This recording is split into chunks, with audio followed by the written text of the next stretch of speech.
നമസ്കാരം. പുതിയ കാലം, പുതുവർഷം. പുതിയ വാർത്തകൾ എന്തും വാർത്തയാകുന്ന കാലത്തും ജനങ്ങളുടെ വാർത്തകൾ ജനങ്ങൾക്കായി കണ്ടെത്തി സമർപ്പിക്കുന്ന മീഡിയ ടൈം പുതുവർഷത്തിലും ധാരാളിത്തമോ മസാലകളോ ചേർക്കാതെ നിങ്ങൾക്കായി സമർപ്പിക്കുകയാണ്. ഇപ്പോൾ ന്യൂസ് ടൈമിന്റെ നേരമാണ്. ആദ്യം തലക്കെട്ടുകൾ നോക്കാം. പപ്പാഞ്ഞിയെ കത്തിച്ച് 2026 വരവേറ്റ് കൊച്ചി. 2 ലക്ഷത്തിലധികം പേരാണ് ഇത്തവണ ഫോർട്ട് കൊച്ചിയിലെ പുതുവത്സരാഘോഷത്തിൽ പങ്കെടുത്തത്. പുതുവർഷ പുലരിയിൽ എടവിലങ്ങിൽ വീടിനു നേരെ ആക്രമണം. ജനൽച്ചില്ലുകൾ അടിച്ചു തകർത്തു. എടവിലങ്ങ് വിലങ്ങപ്പാടം പുത്തൻകാട്ടിൽ പ്രതാപന്റെ വീടിനു നേരെയാണ് ആക്രമണമുണ്ടായത്.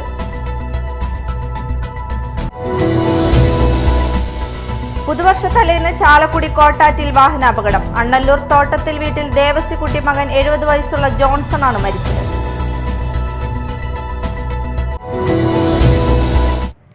വിശദമായ വാർത്തകളിലേക്ക് പോകാം. ആദ്യം പുതുവത്സര വാർത്തയിലേക്ക്. പപ്പാഞ്ഞിയെ കത്തിച്ച് 2026 വരവേറ്റ് കൊച്ചി. 2 ലക്ഷത്തിലധികം പേരാണ് ഇത്തവണ ഫോർട്ട് കൊച്ചിയിലെ പുതുവത്സരാഘോഷത്തിൽ പങ്കെടുത്തത്. വെളിമൈതാനത്തും പരേഡ് ഗ്രൗണ്ടിലുമായി 2 പപ്പാഞ്ഞികളെയാണ് ഇത്തവണ കത്തിച്ചത്. കൊച്ചിൻ കാർണിവൽ കമ്മിറ്റിയുടെ നേതൃത്വത്തിലാണ് പരേഡ് ഗ്രൗണ്ടിൽ പപ്പാഞ്ഞിയെ കത്തിച്ചത്.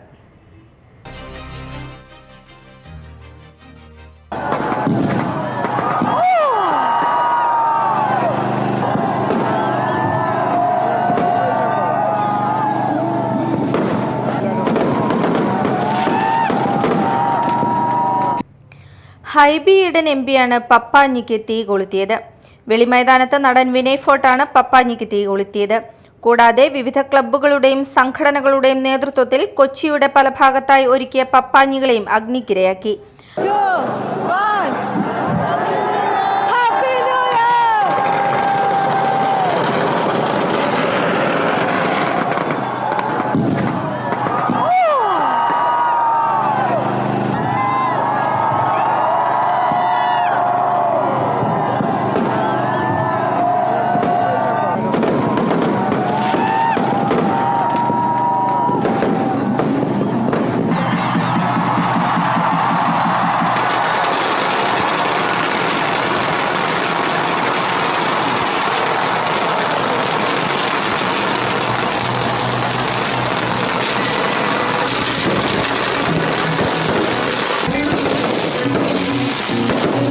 ഫോർട്ട് കൊച്ചിയിൽ തിരക്ക് നിയന്ത്രിക്കാൻ പോലീസ് പ്രത്യേക സുരക്ഷാ സംവിധാനങ്ങൾ ഒരുക്കിയിരുന്നു.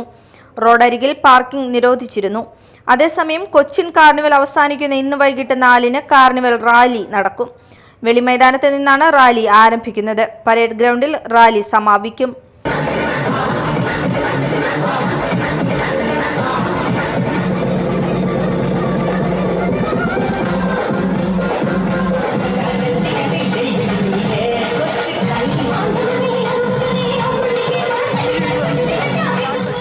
Media time Kochi. പുതുവർഷമായാലും ആക്രമണങ്ങൾക്ക് കുറവൊന്നുമില്ല. പുതുവർഷ പുലരിയിൽ കൊടുങ്ങല്ലൂരിലെ എടവിലങ്ങിൽ വീടിനു നേരെ ആക്രമണം. ജനൽച്ചില്ലുകൾ അടിച്ചു തകർത്തു. എടവിലങ്ങ് വിലങ്ങപ്പാടം പുത്തൻകാട്ടിൽ പ്രതാപന്റെ വീടിനു നേരെയാണ് ആക്രമണമുണ്ടായത്. ഇന്ന് പുലർച്ചെ 12:30യോടെയായിരുന്നു സംഭവം. 7ഓളം ജനൽച്ചില്ലുകളാണ് ആക്രമികൾ അടിച്ചു തകർത്തത്. ശബ്ദം കേട്ട് വീട്ടുകാർ ഉണർന്നപ്പോഴേക്കും അക്രമികൾ രക്ഷപ്പെട്ടു. ഈ സമയം പ്രതാപനും ഭാര്യ സുഷ്മിതയും മാത്രമേ വീട്ടിലുണ്ടായിരുന്നുള്ളൂ. CPM അനുഭാവിയായ പ്രതാപൻ പഞ്ചായത്ത് തെരഞ്ഞെടുപ്പിൽ സജീവമായിരുന്നു. ഇതാണ് ആക്രമണത്തിന് കാരണമായതെന്ന് ആരോപണമുണ്ട്. കൊടുങ്ങല്ലൂർ DYSP PC ബിജുകുമാറിന്റെ നേതൃത്വത്തിലുള്ള പോലീസ് അന്വേഷണം ആരംഭിച്ചു.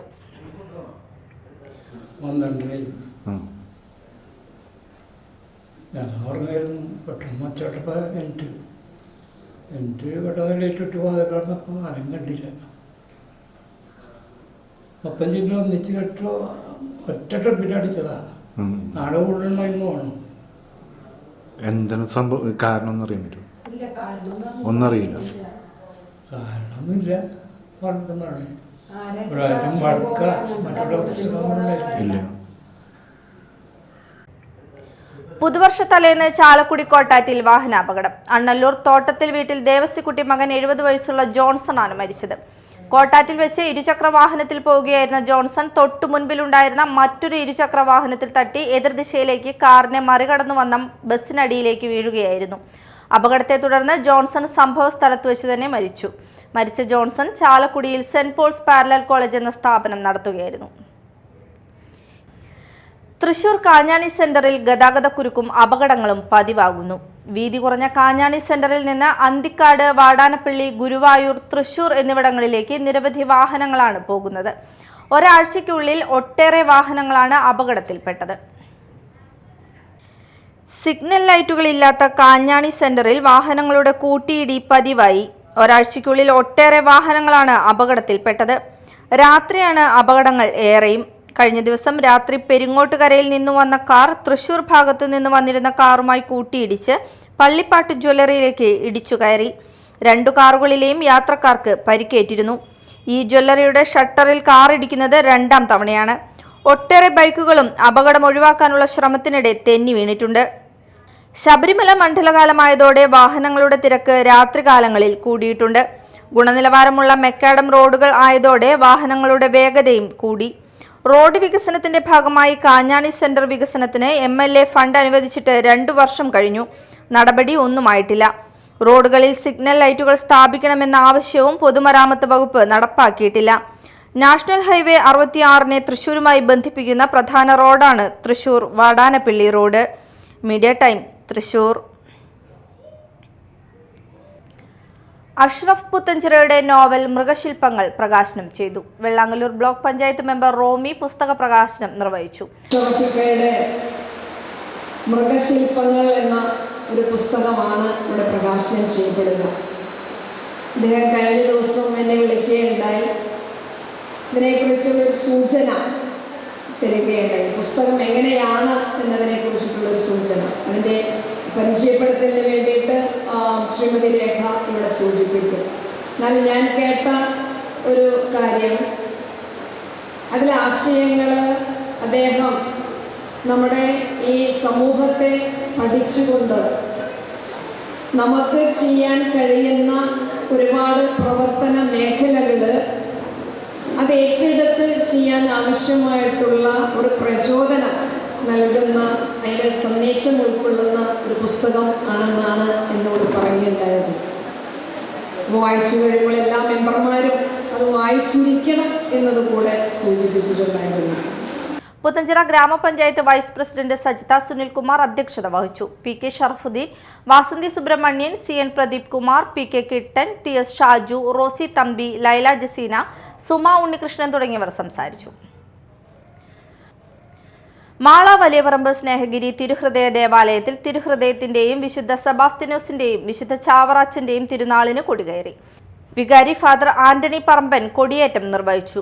ഫാദർ ഡിജോ പയ്യപ്പിള്ളി, ഫാദർ മെൽഫിൻ ചക്കാലക്കൽ, കൈക്കാരന്മാരായ ഫ്രാൻസിസ് തളിയത്ത്, ബാബു വടക്കൻ, ജനറൽ കൺവീനർ സിജോ വെമ്പിൽ, ഇടവക അംഗങ്ങൾ എന്നിവർ സന്നിഹിതരായിരുന്നു. പ്രധാന വാർത്തകൾ ഒരിക്കൽ കൂടി. പപ്പാഞ്ഞിയെ കത്തിച്ച് 2026 വരവേറ്റ് കൊച്ചി. 2 ലക്ഷത്തിലധികം പേരാണ് ഇത്തവണ ഫോർട്ട് കൊച്ചിയിലെ പുതുവത്സരാഘോഷത്തിൽ പങ്കെടുത്തത്. പുതുവർഷ പുലരിയിൽ എടവിലങ്ങിൽ വീടിനു നേരെ ആക്രമണം. ജനൽച്ചില്ലുകൾ അടിച്ചു തകർത്തു. എടവിലങ്ങ് വിലങ്ങപ്പാടം പുത്തൻകാട്ടിൽ പ്രതാപന്റെ വീടിനു നേരെയാണ് ആക്രമണമുണ്ടായത്.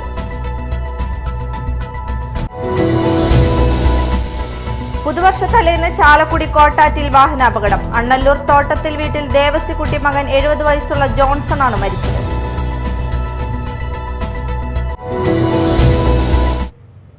ഇതോടെ ന്യൂസ് ടൈം സമാപിച്ചു. നമസ്കാരം.